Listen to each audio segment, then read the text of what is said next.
Yearly in the morning, the alarm clock rang steadily somewhere on the periphery of my consciousness. I struggled to open my eyelids and reached for the bedside table to silence that annoying sound. My gaze fell on my wife, Sarah, sleeping beside me. Her face was so peaceful and serene this morning, I involuntarily admired her features. Carefully, trying not to disturb her sleep, I got out of bed and went to the bathroom to take a shower and start another working day. On the way to the kitchen, I took a quick glance at the nursery.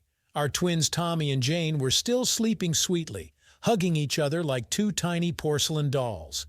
This peaceful picture involuntarily made me smile.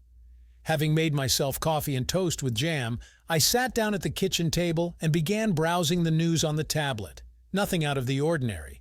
Another political scandal, the celebration of some other day, the weather forecast, the usual routine of a big city. After finishing my coffee, I got dressed and went outside. A light spring breeze caressed my face, making me feel a bit more invigorated. Getting into the car, I went to work, to a large insurance company where I held a middle management position. Already on the way to the office in a traffic jam, I felt tension beginning to grip my shoulders. Work in recent months had been very tough. Increased sales quotas, strict deadlines, bosses yelling. My colleagues and I joked that if we had army patches for wounds, there would be no free space left on our sleeves. The whole day went by in a daze. Endless meetings, a pile of reports, processing customer complaints. Outside the window, the city twilight gradually thickened. Leaving the office last, I felt an almost physical pain from fatigue and stress. I'll have to drive in this condition again. At least it's not far, flashed through my weary head. Arriving home, I noticed a note from Sarah in the kitchen. "I made you dinner, it's in the oven. I went to the park with the kids. I wanted to get some fresh air. See you later." I smiled tenderly as I read her sweeping handwriting. My wife had always been very caring and attentive. Maybe she was right when she said I needed to do something about this stress. Having dinner in proud solitude, I settled down on the couch in the living room and clicked the remote, lazily jumping from channel to channel. The body was desperately demanding rest, but the mind could not calm down after a hard day's work. And so it goes almost every day, month after month, year after year, I thought wistfully. The doorbell rang. It was the family returning. I heard the merry chatter of children's voices and Sarah's ringing laughter. Opening the door, I was immediately embraced by my son and daughter. At that second, all fatigue disappeared, and only the joy and peace of mind from the happy children's faces that filled me remained. Hugging Sarah, I felt the familiar scent of her hair, which I wanted to bury my face in. "Dinner was so delicious, thank you, dear. And how was your day, my good ones?" she asked affectionately. I began to tell about my working days, trying not to go into details of how much this office routine was sucking the life out of me. "Stress again, right? Honey, you can't go on like this. You'll wear yourself out completely," Sarah said anxiously. The children began to act up, demanding attention. The conversation somehow died down by itself. After putting the children to bed, my wife and I sat in silence on the couch in the living room. "Tomorrow I'll talk to Mom. She must have some advice in this situation," Sarah said thoughtfully, breaking the silence. We hugged, and in this comforting closeness, I felt incredible relief. The next day after work, I stopped by Sarah's parents, who lived not far from us. My mother-in-law, Mary, a woman in her 60s but looking much younger than her age, greeted me with a welcoming smile at the porch. Come in, Alex. Sarah has already told me about your problems. I have a great solution." The house smelled of something spicy and homely cozy. As always at the sight of my mother-in-law, I was gripped by a strange feeling. On the one hand, she seemed very wise and authoritative, but at the same time she exuded incredible zest for life and energy. "Tea with pie, my dear?" she called out, sitting down in the rocking chair. "Yes, that would be wonderful. Thank you." I thanked her sincerely. After listening to my stories about the endless stress at work, sleepless nights, and physical exhaustion, Mary nodded with a serious look. "You know, in your situation, yoga will help best. When I lost my husband a few years ago, I almost went crazy with stress and depression. But yoga classes literally pulled me out of that swamp." Her voice trembled slightly from the memories. Yoga taught me to focus on my breathing, get rid of negative emotions, and appreciate every moment of life. Believe me, after the first lesson you will feel peace, she continued fervently. I nodded with interest, looking at her glowing face. Indeed, Mary always amazed me with her energy and love of life, not typical for her age. So you suggest I sign up for yoga classes? But isn't that for retirees and hipsters? I joked with poorly concealed skepticism. Oh, you boy, my mother-in-law laughed loudly. Lately, many business people are switching to yoga because it really works. I can sign up with you again if you don't trust an old woman. Her eyes were dancing with mischievous sparks. Well, I agree. If you insist, I replied conciliatorily, feeling the first glimmers of enthusiasm. The next day, Mary called me and told me the good news. We signed up for yoga classes at the center on Main Street twice a week, on Tuesdays and Saturdays. The first class is tomorrow. I'll pick you up after work. I must admit, the prospect of doing yoga still made me skeptical. Every time I imagined how I would do these strange exercises, I blushed. But on the other hand, I was desperately in need of something to help reduce my stress levels. So the next evening, with a mixture of excitement and doubt, I waited for Mary to arrive at my office. When we entered the studio, I was immediately hit by the smells of some incense and soothing music. A large, bright hall with huge windows, wooden floors, on which colorful mats were scattered for classes. And everywhere people of all ages and body types. Many of them were already in lotus positions and mumbling something under their breath. Don't compare yourself to them, newbies. Mary winked at me, sitting down on a mat in the far corner. I sat down next to her, feeling completely out of my element. After a while, a woman in her 30s entered the room, wearing bright harem pants and a shirt tied in a knot at her chest. She seemed to be the instructor. Hello, my dears, my name is Sandra, and today I will lead you through the practice of Kundalini Yoga, she began to preach in a soulful voice. I confess, for the first 10 minutes, it seemed to me that I had entered some kind of cult of followers of exotic religions. Sandra would exclaim rapturously one moment, then fall into a kind of trance the next, sometimes loudly muttering in an unfamiliar language. Mary, to my surprise, took the most bizarre poses and repeated all the instructor's movements. There was nothing to do. I followed her example. The breathing and concentration techniques that Sandra taught us really helped a little to abstract and clear the mind. The yoga poses, of course, were extremely difficult for me. I kept dropping my legs in awkward movements and almost knocked Mary off her impeccable balance. But she only smiled encouragingly and helped me enter new asanas. By the end of the hour-long practice, I was so exhausted that I even forgot about my skepticism. Not often could the gym or fitness wear me out and empty me so much, but there was an incredible feeling of relaxation and peace that I hadn't experienced in a very long time. Well, what are your impressions? Mary asked on the way to the parking lot. I must admit it was very unusual, but there is something special about yoga. It calms you down, even surprisingly, I replied absent-mindedly. Mary nodded with a satisfied look. You'll see, if you go to classes regularly, it will be much easier to get rid of stress and negativity. The main thing is not to be lazy to come. That night, laying down next to the sleeping Sarah, I suddenly felt a strange emptiness and serenity. My thoughts were not at all swarming, not rolling in waves as usual. For the first time in a long time, I fell asleep as soon as my head touched the pillow. Over the next few weeks, I diligently visited the yoga studio, trying not to miss a single class. The workouts were getting a little easier. I entered the asanas more confidently, held the poses for a long time, and skillfully practiced breathing exercises. The instructor, Sandra, joked that I would soon become one of her best students. But more importantly, I really felt colossal changes in my well-being. Stress and fatigue receded, giving way to inner peace and spiritual harmony. My wife and children noted that I was becoming much more patient and cheerful. At work, however, passions were running high.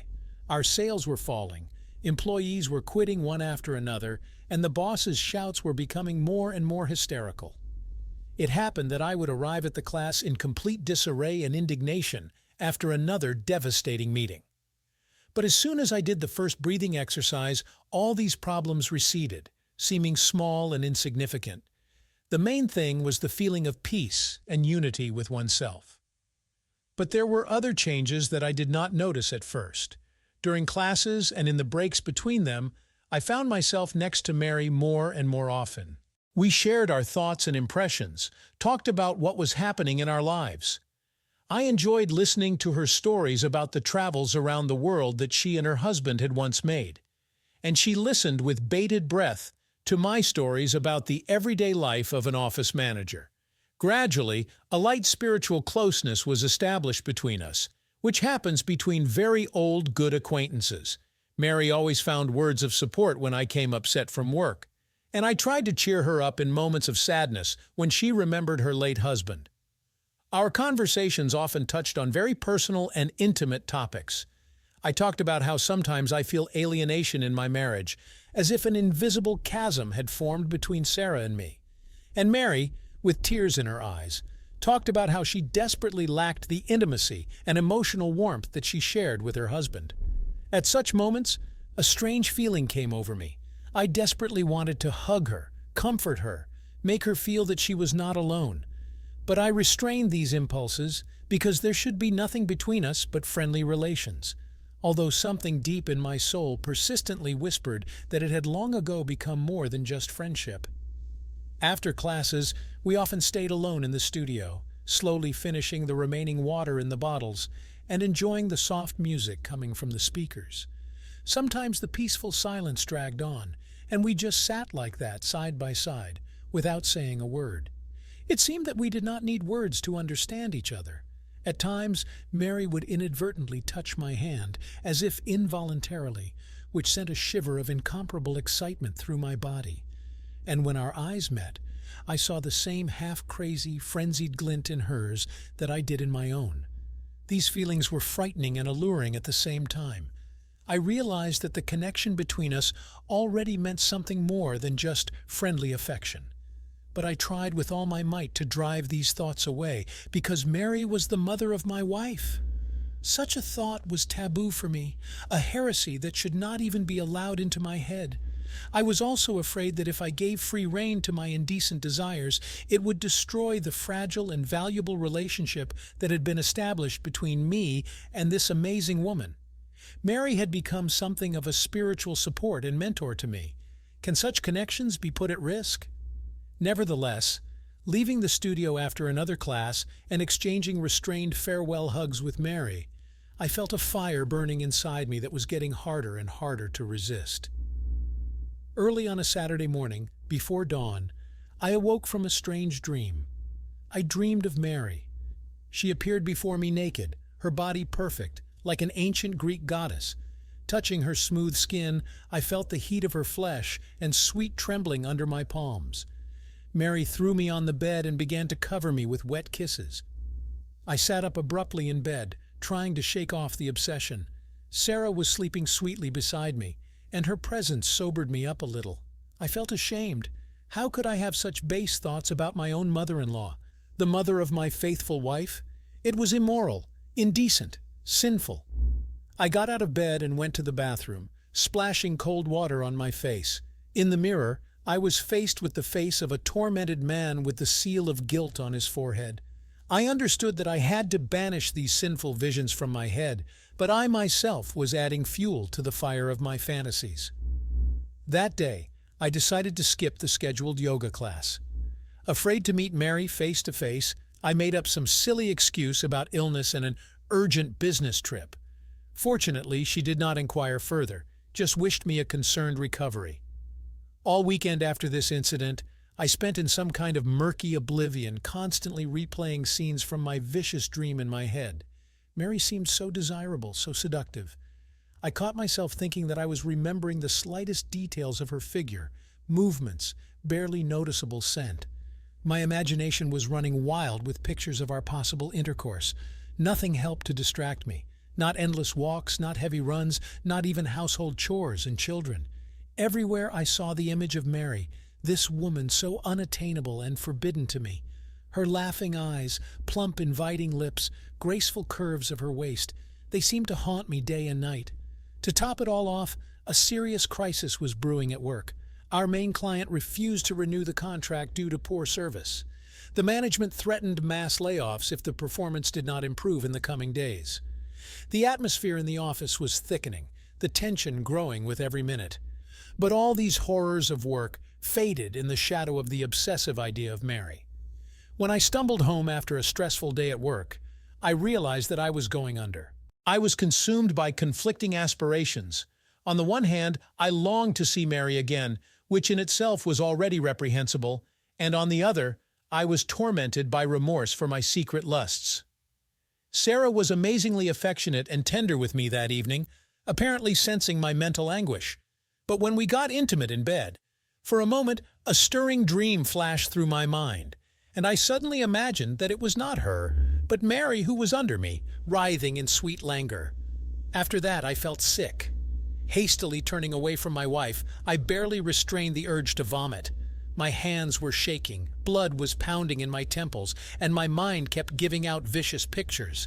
I felt like a libertine, a scoundrel, a sinner, and all because of one forbidden connection that swarmed in my subconscious. Only in the morning did I manage to fall into a troubled sleep. But even there, Mary was waiting for me, tempting, alluring, full of voluptuousness. What was my fault, and how could I get rid of this obsession? On Monday, I still decided to return to the yoga classes at the studio. After the whirlwind of crazy fantasies over the weekend, I was terrified to imagine how far I could go. And yoga had always been my lifeline, helping me regain my peace of mind. When I entered the hall, I saw Mary from afar. She was already doing stretching exercises, deftly bending her slender body. At the sight of her, everything inside me turned over, froze, and then flared up with renewed vigor. My legs turned to jelly, and my throat instantly went dry. I hadn't taken a couple of steps in her direction when Mary looked up at me. Her face lit up with a happy smile, which made my chest ache. Was she really so glad to see me after my forced absence? "Alex, I was beginning to worry about your health." She ran up and hugged me tightly, making my whole flesh shudder with sweet trembling. Trying to keep a dignified appearance, I responded with some meaningless trifle to her outpourings. Then I spread out my mat to the side, hoping to cool down my soul and mind at least a little. But during the class, my determination was melting away. Mary kept throwing me passionate glances from under her brows, coquettishly playing with her hips and slender legs during the exercises. At times, her soft moans reached my ears, more like erotic groans. Soon, doubts left me. Her frank looks and gestures were too obvious to leave room for interpretation. Mary desired me. She, too, harbored secret sinful thoughts and feelings, perhaps for a long time. And now she seemed to openly tease me, test my strength. Every cell of my being was screaming for a sweet release by the end of the class, which only Mary's embrace could provide. I was ready to fall at her feet and partake of that most ancient lust that lies at the foundation of human nature. When the hall emptied and we were left alone in the streams of fragrant evening sun, Mary slowly approached me. Her eyes widened and darkened as she looked at me with a long, searching gaze, as if assessing whether I was worthy of her intimate caress. "You know, Alex, these few days without you have been torture for me," she said hoarsely, moving close to me so that her seductive breath scorched my face. In an instant, modesty and prudence flew out of my head. I roughly pulled her to me by her slender waist and plunged into her greedy mouth with a kiss. Mary moaned and responded to my kiss with a frenzied thirst. A second later, we were already greedily tormenting each other, like creatures from hell who had forgotten all bounds of decency. Her body entwined around me, and my hands touched where they had not dared even in fantasies before. Shame and remorse burned up in the flames of our primordial, insatiable lust.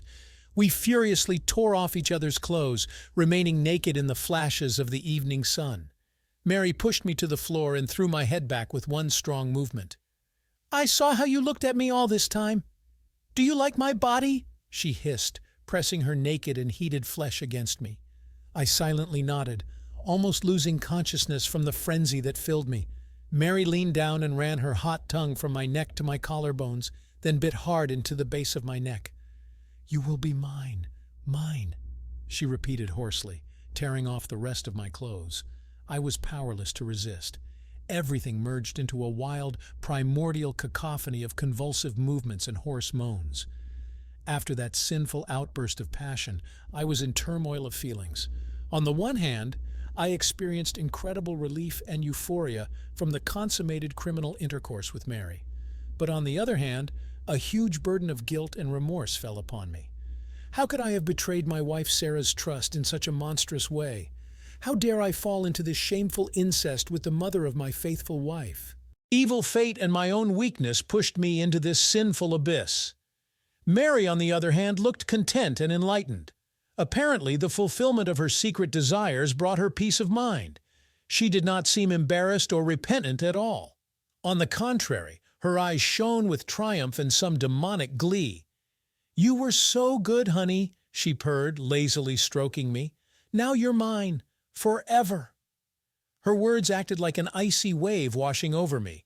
I shuddered at the realization that this woman seemed to be going to possess me like a thing, and that I, weak and spineless, would not be able to resist her. Leaving the studio in a stupor, I made it home on autopilot. Sarah greeted me with a concerned look, but I couldn't explain anything to her.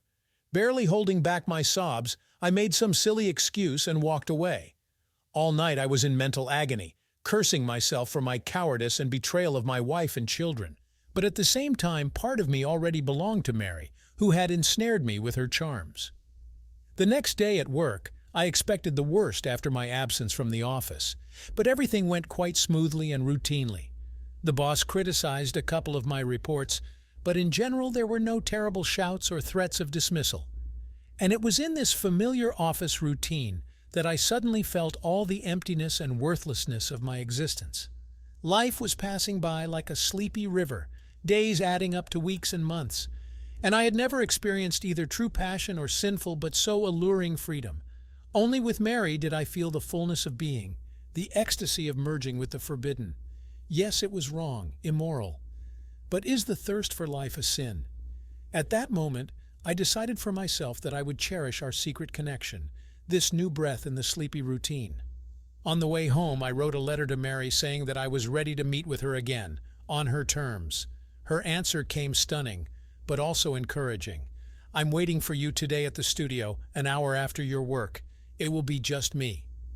My heart pounded wildly in anticipation of a new, still sweet and alluring secret. I hastily finished my business, and an hour later I was already parking at the studio, feeling the desire burning inside me. The next few weeks were a real test for me. On the one hand, I was betraying my wife and children every day, starting a secret affair with Mary. After our meetings at the yoga studio, I experienced a storm of feelings, delight from carnal pleasures, accompanied by pangs of conscience. But at the same time, Mary lured me more and more like a siren from ancient Greek myths. She had an incredible power over me, and I could not resist her. Every touch of hers, every greedy kiss drove me crazy and deprived me of the last bit of reason. I lived as if in a fog, where the only reality was my meetings with Mary. Family and work faded into the background, becoming some kind of ethereal scenery. Sarah was already starting to ask worriedly about my constant trips to yoga, but I brushed it off with some pitiful excuses. However, the lie was becoming more and more obvious to me as well.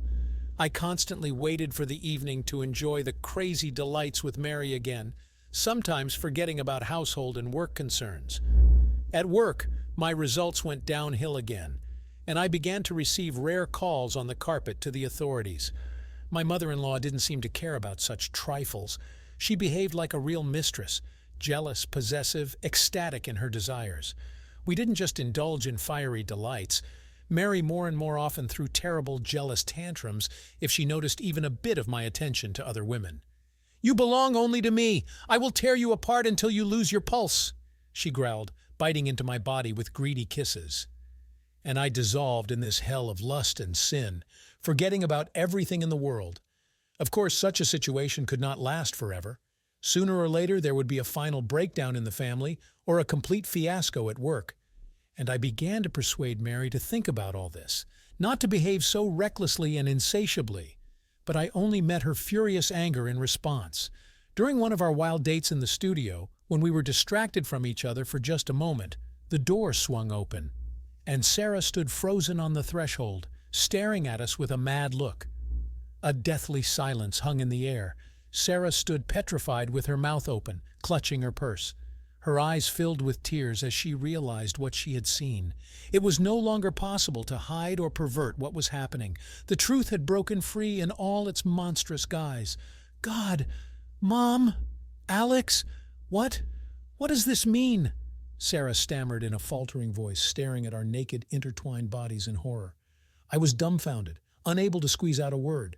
Mary, on the other hand, burst into an eerie laughter. Oh, daughter, Alex and I are just practicing a new stress-relieving technique. Do you want to join our classes? You're sick! Sarah shook her head and rushed away, bursting into sobs.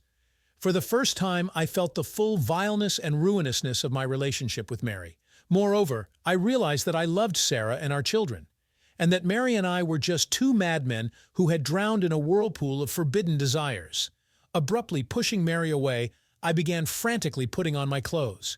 She just sat there in a stupor, still giggling with some insane chuckle. Well, the games are over. Our families are crumbling because of me. Goodbye, Mary. I dashed out of the studio without looking back. Ahead of me was the most difficult and crucial conversation of my life. When I got to our house, Sarah was already there. The front door was wide open, and there was a terrible mess in the house. Things, shards of broken dishes, children's toys were scattered everywhere. Sarah was sitting on the floor in the living room, inconsolably crying. The children, frightened, huddled up to her, not understanding what was happening. When I appeared, she looked up at me with a crazed look filled with pain, hatred, and contempt. How could you? How dare you? With my own mother? You're a monster! Sarah screamed through her sobs. I couldn't answer anything. No excuse could be worthy in this situation. I just knelt down in front of my wife and burst into tears, begging for forgiveness. What followed were long hours of painful explanations, screaming, reproaches, and insults. Sarah called me the worst words, accusing me of breaking up our family, defiling family ties. At times, she would fall into impotent rage, pounding me on the chest with her fists and leaving bleeding scratches on my face. And then she would start wailing hysterically again. The children, frightened, huddled in the corners, unable to comprehend what was happening before their eyes. That terrible evening became one of the most difficult in my life. I was fully aware of my guilt and did not defend myself, admitting all of Sarah's accusations. The fire of hatred was burning in her eyes, and I understood she would never forgive me for what happened. I myself did not know how to live on with such a burden on my soul. But once the storm of her anger subsided and Sarah spoke in a calmer, colder tone, "Tomorrow you will get out of our house, Alex. Take your things and get the hell out. I'm filing for divorce and I'd better never see your face again." Her words were like knife wounds to the heart, but I nodded in agreement. Any punishment seemed to me more than a fair retribution for what I had done. The next day, I left the house where I had once been the happiest. The last looks of the children, full of incomprehension and pain, burned me like a red-hot iron. Sarah saw me off with a heavy, hating gaze. "Daddy, where are you going? When will you be back?" the little ones asked, barely holding back their tears, clinging to me with their little hands. I hugged them, kissed them for the last time, and could only say through the lump in my throat, "Be good, I love you." Having left my family's walls, I found myself alone with my thoughts and memories. My mind kept flashing back to scenes from the recent past, our happy life with Sarah, our trips together, the joys and sorrows we overcame together. And then my fateful affair with Mary, which destroyed it all in one fell swoop. The realization of what I had done made me want to howl, to hide somewhere in a corner and never show myself to people again. What a monster, a scoundrel I was. Life had punished me in the cruelest way for a moment of weakness. Night after night I lay sleepless, tormented by obsessive memories and visions. Often I would dream of Mary's face, that fatal temptress who had drawn me into this abyss of sin and vice. But there was no more lust, only horror at her frenzied, insane face. As for work, I could no longer continue there. Too many unfulfilled tasks, debts, accumulated fatigue had piled up, and I was ashamed to appear in public, remembering my immoral offense. The management accepted my resignation without further question. So I found myself with nothing, without a family, without means of subsistence, without any prospects, completely devastated, deprived of all strength and hope. Only one thought saved me. Perhaps someday the children would be able to forgive me. After all, they were the greatest value in my life. I rented a modest room in a cheap apartment and tried to start from scratch. That old familiar circle of work-home-family was gone from my head. Only there was no family anymore. Before me lay only a dark, misty path full of uncertainty. But I decided to walk it without stopping, because only in this way could I atone for my past sins. Perhaps one day I will find forgiveness and peace of mind, or perhaps not. New trials awaited me ahead, and only willpower could keep me from breaking under their onslaught. One thing I knew for sure: I would remember the betrayal of my family for the rest of my life as one of the most difficult and fateful acts. Did you like this story? Let us know in the comments what you liked. Subscribe to our storytelling podcast. Also, don't forget to like and ring the bell so you don't miss more interesting stories. See you soon.